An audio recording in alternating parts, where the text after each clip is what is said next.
Pengertian sewa guna usaha menurut Keputusan Menteri Keuangan Nomor 1169/KMK.01 tahun 1991 tanggal 21 November tahun 1991 tentang kegiatan sewa guna usaha.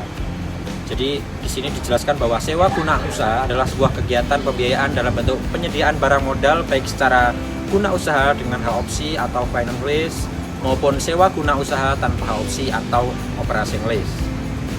Untuk digunakan oleh lese itu sendiri selama jangka waktu tertentu berdasarkan pembayaran secara berkala. Selanjutnya, yang dimaksud dengan finance lease adalah kegiatan sewa guna usaha di mana lese pada akhir kontrak mempunyai hak opsi untuk membeli objek sewa guna usaha ini berdasarkan nilai sisa yang disepakati. Sebaliknya, operating lease tidak mempunyai hak opsi untuk membeli objek sewa guna usaha itu sendiri, seperti itu. Pihak-pihak yang terlibat dalam kegiatan leasing.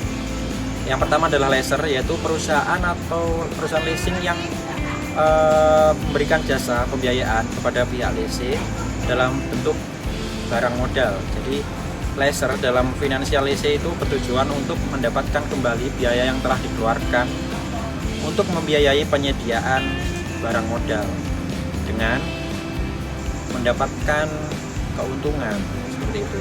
Kemudian sedangkan dalam operating lease, lesser bertujuan untuk mendapatkan keuntungan dari penyediaan barang serta pemberian jasa-jasa yang berkenaan dengan pemeliharaan serta pengoperasian barang modal itu sendiri. Kemudian yang kedua ada lese. Lese adalah perusahaan atau pihak yang memperoleh pembiayaan dalam bentuk barang modal dari lesser. Lese dalam financial lease bertujuan untuk mendapatkan pembiayaan berupa barang ataupun peralatan dengan cara pembayaran angsuran atau secara berkala. Pada akhir kontrak, lese memiliki hak opsi atas barang tersebut. Jadi maksudnya adalah pihak lese ini memiliki hak untuk membeli barang yang di lese dengan harga berdasarkan nilai sisa. Dalam operating lese dapat memenuhi kebutuhan peralatannya. Di samping tenaga operator dan perawatan alat tersebut tanpa risiko bagi lese terhadap kerusakannya. Kemudian yang ketiga adalah supplier. Supplier adalah perusahaan atau pihak yang mengadakan atau menyediakan barang untuk dijual kepada lese dengan pembayaran secara tunai oleh lesser. Dalam mekanisme financial lease, supplier langsung menyerahkan barang kepada lese tanpa melalui pihak lesser sebagai pihak yang memberikan pembiayaan. Sebaliknya, dalam operating lease, supplier menjual barangnya itu langsung kepada lesser dengan pembayaran secara disesuaikan melalui kesepakatan kedua belah pihak, yaitu antara secara tunai ataupun secara berkala.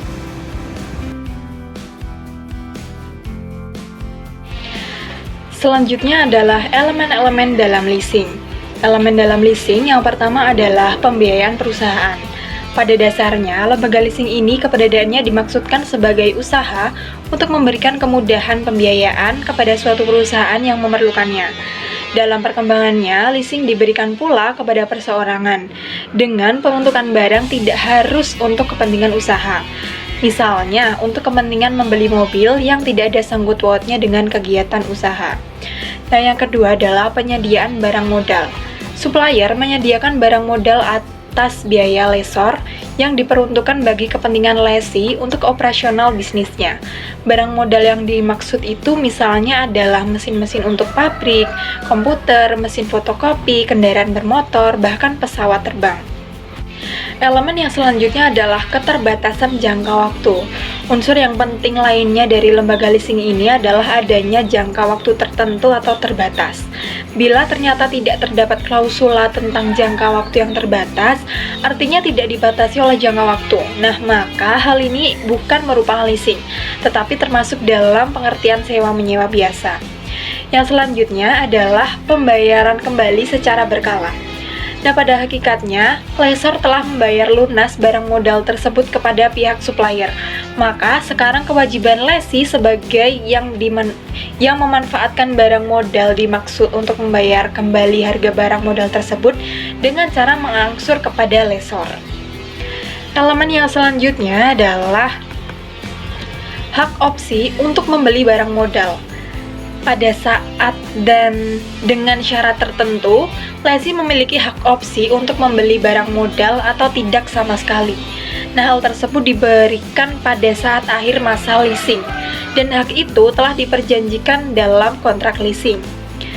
Nah, elemen yang terakhir adalah nilai sisa atau nilai residu.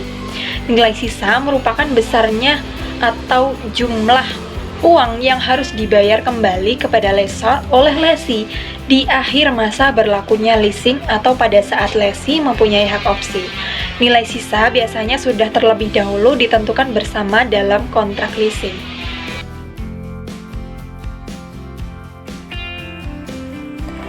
Dalam akuntansi, pencatatan leasing dilakukan berdasarkan jenis leasing, yaitu akuntansi capital lease dan akuntansi operating lease.